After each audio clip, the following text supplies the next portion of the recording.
नमस्कार दोस्तों, मैं अर्जुन आपका स्वागत करता हूँ स्टी बाय अर्जुन के यूट्यूब चैनल में। तो दोस्तों, आज की हमारी क्लास है भारत का सामान्य परिचय के बारे में। आज की हमारी क्लास है।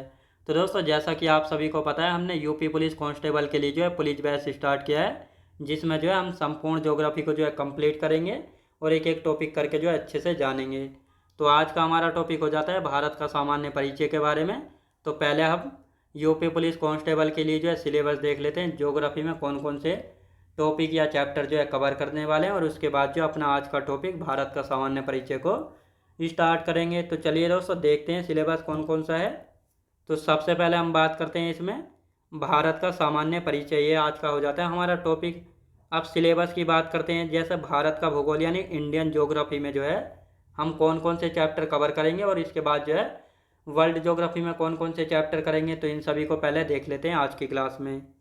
जैसे भारत एक सामान्य परिचय, तो दोस्तों भारत एक सामान्य परिचय ये जो है एक मेन टॉपिक है। अब इसके भी सब टॉपिक्स होते हैं, जैसे आकार एवं भौगोलिक अवस्थिति। तो इसमें हम जानेंगे भारत की आकार एवं भौगोलिक अवस्थितियों के बारे में। साथ ही भारत के कितने पड़ोसी देश हैं, जैसे पाकिस्तान, बांग्लादेश, चाइना, नेपाल। तो ये सभी भारत के पड़ोसी देश हैं। कितने देश स्थलीय सीमा लगाते हैं, कितने सा जलीय सीमा लगाते हैं, इन सभी के बारे में। फिर भारतीय राज्यों एवं केंद्र शासित प्रदेशों की राजधानियाँ, यानी भारत में कितने राज्य हैं, कितने यूनियन टेरिटरी हैं, इन सभी की राजधानियाँ। इसके बाद आता है चैप्टर नंबर 2, भू आकृतिक प्रदेश। तो भू आकृतिक प्रदेश में जो हम उत्तरी तथा उत्तरी पूर्वी हिमालय, यानी जो हिमालय पर्वत है, इन हिमालय पर्वत की सभी पर्वत श्रेणियों को जो हम दूसरे चैप्टर में पढ़ते हैं भू आकृतिक प्रदेश में। ट्रांस या पार हिमालय, ये जो है दोस्तों हिमालय का भाग नहीं होता है, ये जो है हिमालय पर्वत के उत्तर में पड़ता है, जो कि 4 श्रेणियों से मिलकर बना होता है। इसके बाद बृहद या महान हिमालय, लघु या मध्य हिमालय, फिर शिवालिक या वाह्य हिमालय, पूर्वांचल की पहाड़ियाँ, यानी जो पूर्वोत्तर भारत के 7 राज्य हैं, जैसे अरुणाचल प्रदेश, नागालैंड, मणिपुर, मिजोरम, त्रिपुरा, मेघालय और असम। तो इन सभी की जो जो पहाड़ियाँ, इन सभी को हम पढ़ेंगे अच्छे से। हिमालय के प्रमुख दर्रे, प्रायद्वीपीय पठार, जैसे दक्कन का पठार है, प्लेटू बघेलखंड का पठार है, छोटा नागपुर का पठार है। तो इस प्रकार सभी जो छोटे ये पठार या प्लेटू हैं, इन सभी को हम पढ़ेंगे। फिर आते हैं पश्चिमी घाट पर्वत और पूर्वी घाट पर्वत के बारे में। भारत के द्वीप समूह, जैसे अंडमान निकोबार द्वीप समूह, लक्षद्वीप, एलिफेंटा द्वीप, श्रीहरिकोटा द्वीप, इन सभी के बारे में। अंडमान निकोबार द्वीप समूह, लक्षद्वीप और अन्य द्वीप। इसके बाद आते हैं अफवाह तंत्र। अफवाह तंत्र में जो है दोस्तों हम नदी तंत्रों के बारे में पढ़ते हैं। जैसे हिमालय का अफवाह तंत्र, तो हिमालय के अफवाह तंत्र में जो हम पढ़ते हैं सिंधु नदी तंत्र, यानी सिंधु नदी और इसकी सहायक नदियाँ। फिर गंगा नदी तंत्र, गंगा और इसकी सहायक नदियाँ। ब्रह्मपुत्र नदी तंत्र, ब्रह्मपुत्र नदी और इसकी सहायक नदियाँ कौन कौन सी हैं। इसके बाद हम पढ़ते हैं प्रायद्वीपीय अफवाह तंत्र। तो प्रायद्वीपीय अफवाह तंत्र को हम 2 भागों में बांट कर पढ़ते हैं, याद रखें दोस्तों। प्रायद्वीपीय अफवाह तंत्र को जो है हम कितने भागों में, 2 भागों में बांट कर पढ़ते हैं। यानी पूरब में बंगाल की खाड़ी है, ये हो गई बंगाल की खाड़ी, और पश्चिम में हो जाता है अरब सागर। क्या हो जाता है, अरब सागर। अब दोस्तों कुछ नदियाँ ऐसी हैं जो इधर अरब सागर में जल गिराती हैं, और कुछ नदियाँ यहाँ पे इस प्रकार हैं जो कि बंगाल की खाड़ी में जल गिराती हैं। तो ये आपको अच्छे से याद रखना है। तो यहाँ पे हम बात कर रहे हैं प्रायद्वीपीय अफवाह तंत्र। तो प्रायद्वीपीय अफवाह तंत्र को जो है 2 भागों में बांट कर पढ़ते हैं, यानी बंगाल की खाड़ी में जल गिराने वाली नदियाँ और अरब सागर में जल गिराने वाली नदियाँ। इसके बाद जानेंगे भारत के प्रमुख जलप्रपात यानी वाटरफॉल। भारत की प्रमुख झीलें कौन कौन सी हैं, बहुउद्देश्य परियोजनाएं, यानी भारत में कौन कौन से डैम या बांध हैं। भारत की प्रमुख घाटियाँ यानी वैलीज। चौथा चैप्टर है प्राकृतिक वनस्पति, जिसमें हम जानेंगे भारत के वनों के बारे में, जैसे पर्णपाती वन है, सदाबहार वन है, उष्णकटिबंधीय वन है। तो इन सभी के बारे में। मृदा यानी सोइल के बारे में, भारत में कितने प्रकार की मिट्टियाँ पाई जाती हैं, जैसे मृदा का वर्गीकरण, जलोढ़ मिट्टी, लाल मिट्टी, काली या रेगुर मिट्टी, लेटेराइट मिट्टी, पर्वतीय मिट्टी, शुष्क या मरुस्थलीय मिट्टी। इन सभी के बारे में हम अच्छे से एक एक करके जो है पूरे टॉपिक को जो है कंप्लीट करेंगे। इसके बाद आते हैं जनजातियाँ, यानी भारत में कौन कौन से ट्राइब्स हैं। कृषि यानी एग्रीकल्चर, कृषि यानी एग्रीकल्चर की जैसे झूमिंग खेती है, शिफ्टिंग कृषि है। साथ ही दोस्तों रबी फसलें, खरीफ फसलें, जायद फसलें, इन सभी के बारे में अच्छे से जानेंगे। फिर खनिज संसाधनों के बारे में, परिवहन यानी ट्रांसपोर्ट, जनसंख्या, उद्योग यानी इंडस्ट्री, और फिर जलवायु यानी क्लाइमेट। तो इंडियन ज्योग्राफी में जो है इन 12 चैप्टर्स को जो है हम एक एक करके अच्छे से जो है समझेंगे। अब आते हैं विश्व का भूगोल यानी वर्ल्ड ज्योग्राफी में कौन कौन से चैप्टर्स जो है हम कवर करने वाले हैं। जैसे ब्रह्मांड यानी यूनिवर्स के बारे में, सौरमंडल के बारे में, अक्षांश एवं देशांतर क्या होती है, पृथ्वी की गतियाँ, सूर्य ग्रहण व चंद्र ग्रहण कैसे लगता है, इन सभी के बारे में। इसके बाद ज्वार भाटा है, पृथ्वी की आंतरिक संरचना एवं चट्टानें, महासागर एवं महासागरीय जलधाराएं, वायुमंडल, पवनें एवं ज्वालामुखी और महाद्वीप। जैसे आप सभी को पता है वर्तमान में 7 महाद्वीप है। एशिया है, अफ्रीका, उत्तर अमेरिका, दक्षिण अमेरिका, यूरोप, अंटार्कटिका और ऑस्ट्रेलिया। तो इन सभी को हम एक एक करके जानेंगे।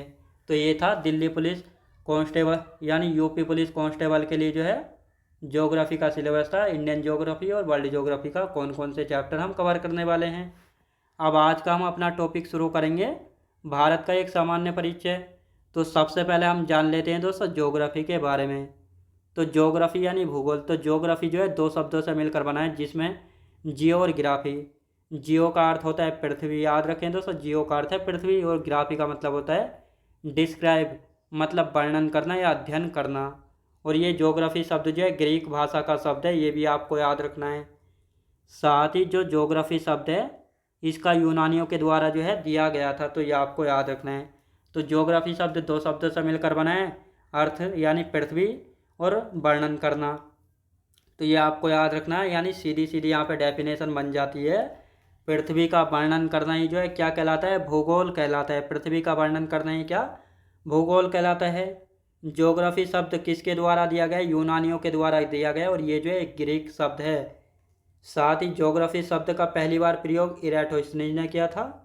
व्यवस्थित भूगोल का जनक कौन है, इरेटोस्थनीज। तो यही है इरेटोस्थनीज, तो ये आपको अच्छे से याद रखना है, जिनको इरेटोस्थनीज के द्वारा जो है ज्योग्राफी शब्द का पहली बार प्रयोग किया गया था, और साथ ही इन्हीं के द्वारा जो है व्यवस्थित भूगोल का इनको जनक जो है कहा जाता है, इरेटोस्थनीज को। और साथ ही इन्होंने जो है जियोग्राफी का शब्द दिया था, किसने किसने दिया था, इरेटोस्थनीज ने। तो ये आपको अच्छे से याद रखना है। अब आते हैं दोस्तों अलेक्जेंडर बोन हम्बोल्ट के बारे में। तो अलेक्जेंडर बोन हम्बोल्ट ये रहे। तो ये कौन है अलेक्जेंडर बोन हम्बोल्ट, इनको जो है आधुनिक भूगोल का जनक कहा जाता है। जो आधुनिक भूगोल है इसका जनक किसको कहा जाता है, अलेक्जेंडर बोन हम्बोल्ट को। किसको, अलेक्जेंडर बोन हम्बोल्ट को जो है कहा जाता है।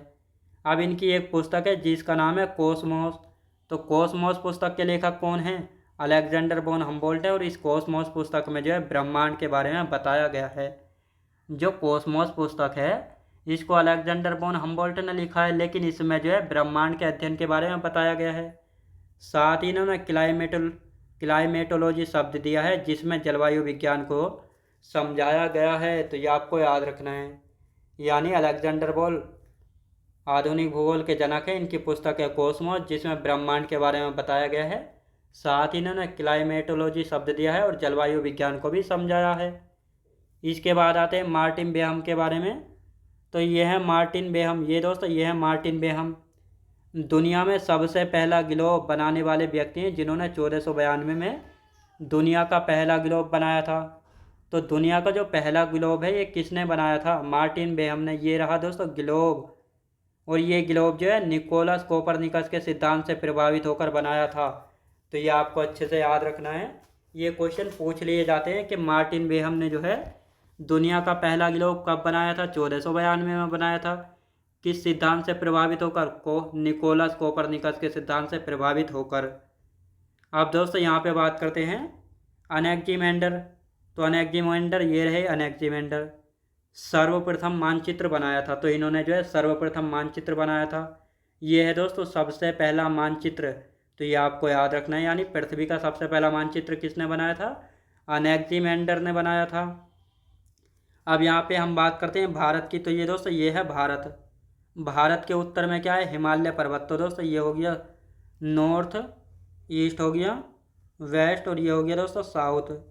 तो भारत के नॉर्थ में क्या है, हिमालय पर्वत है। भारत के पूर्व में बंगाल की खाड़ी है। पश्चिम में क्या है, पश्चिम में अरब सागर है। और साथ ही जो बंगाल की खाड़ी है यहाँ पे जो अंडमान निकोबार द्वीप समूह पड़ता है। ये है अंडमान निकोबार द्वीप समूह का मैप। और अंडमान निकोबार द्वीप समूह में 572 द्वीप पाए जाते हैं, छोटे बड़े। तो ये आपको अच्छे से याद रखना है। और साथ ही अरब सागर में ये है लक्षद्वीप। तो दोस्तों ये जो मैप बना हुआ है ये है लक्षद्वीप और ये है मालदीव, जो कि एक सबसे छोटा द्वीपीय देश है। कहाँ पर? हिंद महासागर यानी इंडियन ओशियन में। तो ये आपको याद रखना है। भारत के उत्तर में हिमालय पर्वत है, पूर्व में बंगाल की खाड़ी जिसमें अंडमान निकोबार द्वीप समूह स्थित है।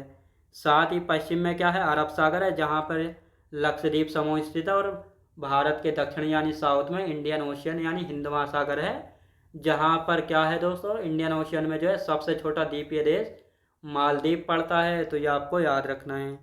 तो ये थी आज की हमारी क्लास जिसमें हमने सिलेबस के बारे में जाना है। यूपी पुलिस कांस्टेबल के लिए कौन सा सिलेबस हम कंप्लीट करेंगे और कौन सा जो है नहीं करेंगे। इन सभी चैप्टर्स को जो है हम अच्छे से एक एक करके कंप्लीट करेंगे। तो आज की क्लास आपने अच्छे से देखी होगी, तो मैं उम्मीद करता हूँ आपको वीडियो क्वालिटी, कंटेंट वगैरह सभी कुछ आपको पसंद आया होगा। पसंद आया तो लाइक से और सब्सक्राइब करना बिल्कुल भी ना भूलें। साथ ही दोस्त अगर आप हमारे चैनल पर पहली बार आएँ तो हमारे चैनल को भी सब्सक्राइब कर लीजिएगा, साथ ही बेल आइकन को प्रेस कर लीजिएगा ताकि हमारे आने वाले वीडियो का नोटिफिकेशन आप तक पहुँचता रहे।